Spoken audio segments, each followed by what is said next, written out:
बच्चों, आज मैं आपको linear equation of two variables पढ़ाऊंगा। अब आप देखिए, क्वांटिटीज सबसे पहले क्या होती हैं, क्वांटिटीज कितने प्रकार की होती हैं। तो देखिए, दो दो प्रकार की क्वांटिटीज होती हैं, one is constant and other one is variable. ठीक है। अब कांस्टेंट क्या होती है? कांस्टेंट वो वैल्यूज होती हैं जो कभी भी बदलती नहीं है। आप पूरे यूनिवर्स में घूम लें पर उनकी वैल्यू एज इट इज रहती है। चाहे आप अमेरिका चले जाएं, इंग्लैंड चले जाएं, चाहे आप कहीं भी चले जाएं, मतलब देश के किसी भी कोने में चले जाएं, वर्ल्ड के किसी कोने में चले जाएं, वो वैल्यूज एकदम कांस्टेंट रहती है। अब आपका वेट है, मेरा वेट है 76 kg, तो वो यहाँ भी इंडिया में भी वही होगा, और मैं चाहे अमेरिका में जाऊं तो वही रहेगा वेट, तो मेरा कांस्टेंट है वेट। ठीक है। हाँ, ज्यादा रोटी खा लूं तो वो चीज अलग हो जाएगी हाल फिलहाल। ठीक है। लेकिन वेट जो आपने नापा है वो वही कंफर्म है कि वही का वही रहेगा आपका। ठीक है। अब आप देखिए, कांस्टेंट वैल्यूज जितने भी नंबर्स हैं, जितने भी नंबर आपने पढ़े 8 तक 9 तक, ठीक है, तो वो सारे नंबर्स क्या है, कांस्टेंट है।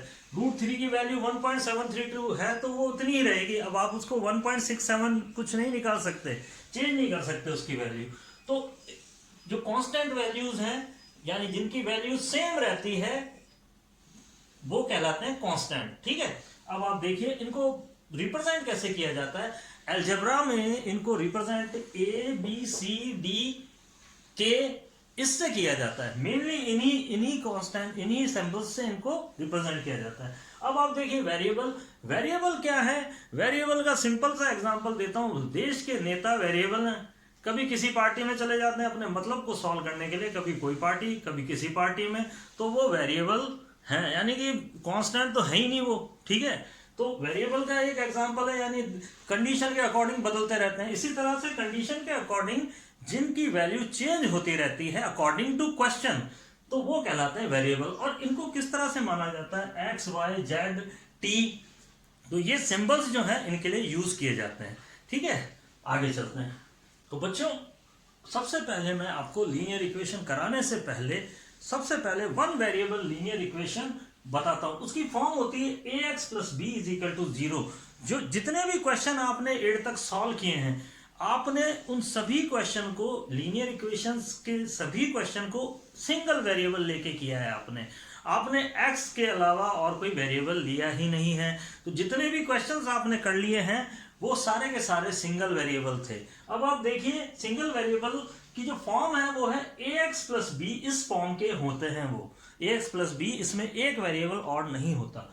चलिए, तो x इसमें वेरिएबल है, बाकी ये कांस्टेंट है दोनों। अब आप फॉर्म में इसके एग्जांपल्स देखना चाहते हैं तो सारे एग्जांपल्स इसके हैं। 2x + 3 = 0, x = 3 भी एक इक्वेशन है, और 3y = 4 ये भी एक इक्वेशन है। आप z = 5 लिख सकते हैं, तो ये भी एक इक्वेशन हो जाएगी। तो यानी सिंगल वेरिएबल है इसके अंदर। ठीक है। अब आपको मैं डबल वेरिएबल वाला बताता हूं। तो डबल वेरिएबल की क्या फॉर्म है? Two variable.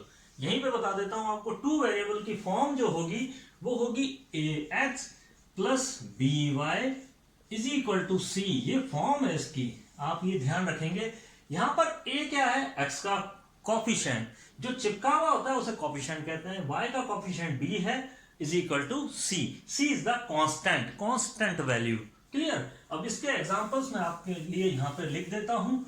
यह देखिए, अब आप यहां पर 2x + 3y = 1, तो ये टू वेरिएबल की एक एग्जांपल है।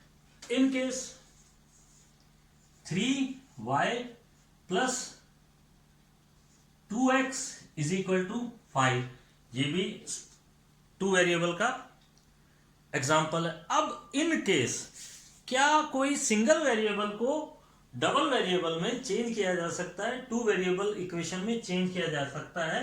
तो ये देखिए, आप एग्जांपल बता रहा हूं मैं आपको। इन केस आपके पास में ये एक इक्वेशन है, सिंगल वेरिएबल आपको लग रही है, तो किस तरह से इसे कन्वर्ट करेंगे हम डबल वेरिएबल में, ये देखिए। अब आप 2x + 0 × y = 3, तो ये इसकी जनरल फॉर्म में भी कन्वर्ट हो गया, और this is the two variable form. अब आप इसको टू वेरिएबल फॉर्म कह सकते हैं। ठीक है। और देख लीजिए, 3y + 4 = 0। तो सबसे पहले तो आप उसको उधर भेज दीजिए। ठीक है, क्योंकि फॉर्म यही होनी चाहिए आपकी। तो यहां पर देखिए 3y ये उधर गया तो माइनस हो गया, ठीक है, और प्लस 0 इंटू एक्स। जब x नहीं है तो उसे हम लिख सकते हैं 0 इंटू एक्स।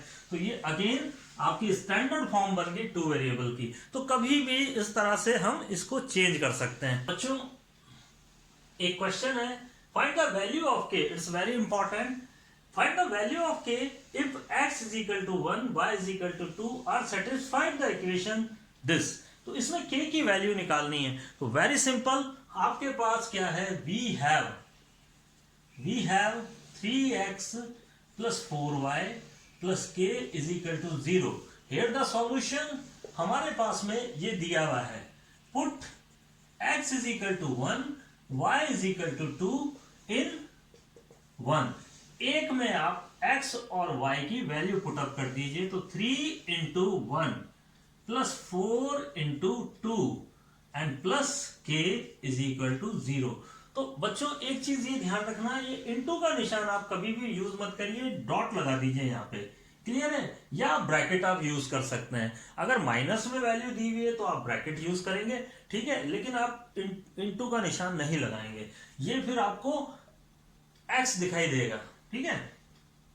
तो ये हो गया आपका 3 एंड ये हो गया 8 plus k is equal to 0। तो k is equal to minus, दोनों को ऐड किया और ऐड करके उधर भेज दिया 11। तो दिस इज द आंसर। तो इस तरह से आप k की वैल्यू के इस तरह से बहुत सारे क्वेश्चंस आपको मिलेंगे और अब आप उसे सॉल्व कर सकते हैं। तो इस टाइप के, यानी इसमें क्वेश्चंस किस तरह से बनते हैं वो आपको मैं टाइप्स बताता जा रहा हूं। अब आपको मैं आपसे एक क्वेश्चन ये पूछता हूं बच्चों, एक्चुअली इसको लीनियर इक्वेशन क्यों कहते हैं, लीनियर इक्वेशन क्यों कहा जाता है, यहां पर वर्ड लीनियर क्यों आया है, लीनियर इक्वेशन, ठीक है। अब ये लीनियर इक्वेशन में आप देखिए लाइन, यानी कोई भी इक्वेशन आप लेंगे तो वो एक लाइन को रिप्रेजेंट करेगी, इसलिए इसको लीनियर इक्वेशन कहा जाता है। आप जरा इस चीज को बहुत ध्यान से देखेंगे। फॉर एग्जाम्पल आपके पास में है x plus Y is equal to 1। In case आपके पास में ये एक लीनियर इक्वेशन है। तो अब आप देखिए, जब हम इससे एक ग्राफ प्लॉट करेंगे तो ऑलवेज रिप्रेजेंट अ लाइन। जब भी हम इस लीनियर इक्वेशन कोई भी दी हुई है तो वो जब भी आप उससे कोई ग्राफ प्लॉट करोगे तो वो हमेशा हमेशा एक लाइन को रिप्रेजेंट करेगी, ये हमेशा याद रखिए। किस तरह से करते हैं वो देख लीजिए। अब आप इसको करने का तरीका मैं आपको बता रहा हूं। सबसे पहले इस y को उधर भेज दीजिए, तो ये हो गया 1 माइनस वाई। अब आप एक टेबल बनाएंगे, यहां पर x लिखेंगे, यहां y लिखेंगे। अब आप y को कोई भी वैल्यू देते जाइए, इंटीजर्स वैल्यू दीजिए। तो आपने 0 दिया, फॉर एग्जांपल 0 दिया, 1 दिया, 2 दिया। तो 1 सबसे पहले 0 दिया, तो 1 minus 0 is equal to 1 and 1 दिया तो 0 आ गया, 2 दिया तो -1 आ गया। तो इस तरह से ये पॉइंट्स आ गए। अब ये पॉइंट्स जो हैं ये कहलाते हैं कार्टेशियन सिस्टम में कोऑर्डिनेट्स। तो मैं आपको अब क्वाड्रेंट सिस्टम में ले जाता हूं, वहां पर थोड़ा सा कोऑर्डिनेट ज्योमेट्री आपको बताऊंगा, तो वो आप देखते जाओ।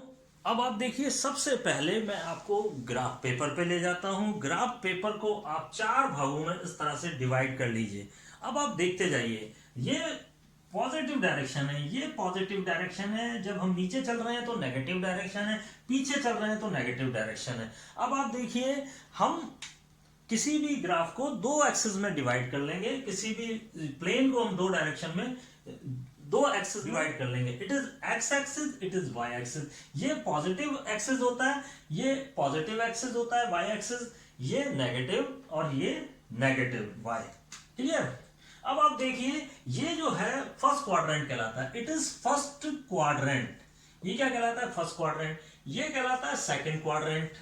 देखते जाइए आप, first, second and the third quadrant, ये कहलाता है थर्ड क्वाड्रेंट। और ये हमारा है फोर्थ क्वाड्रेंट।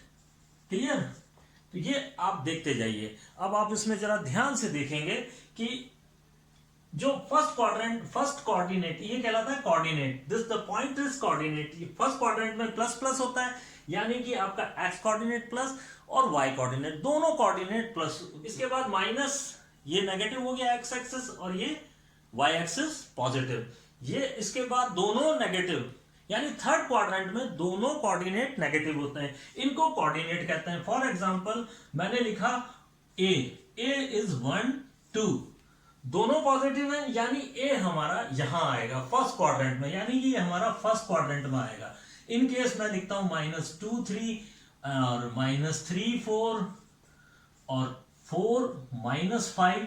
तो यदि आपसे पूछा जाए कौन कौन से क्वाड्रेंट में है, तो यहां पर देखिए -2 और 3, -2 और 3 सेकंड क्वाड्रेंट में आएंगे, -3 और 4 फोर्थ क्वाड्रेंट में आएंगे, थर्ड क्वाड्रेंट में सॉरी, और 4 और 5 इज फोर्थ क्वाड्रेंट। जरा इनको आप ध्यान से देखेंगे तो ये क्वाड्रेंट की पोजीशन है। इन केस आप इन क्वाड्रेंट को बनाना, इन कोऑर्डिनेट्स को बनाना चाहते हैं, दीज आर द कोऑर्डिनेट्स, ये बिंदु कहलाते हैं, हिंदी में कहें तो बिंदु, points, these are the points. ये पॉइंट्स कहां पर प्लॉट होंगे, तो अब आप देखिए सबसे पहले हम 1 और 2 को प्लॉट करते हैं। तो ध्यान से देखेंगे आप, 1 ये 1 हो गया, x और 2 पे चढ़ जाइए, यानी आपको सबसे पहले x पर चढ़ना है और फिर आप धीरे धीरे ऊपर जाएंगे ऐसे, तो इट इज 2 और आप पॉइंट लगाएंगे और ये हो गया आपका A1 एंड 2।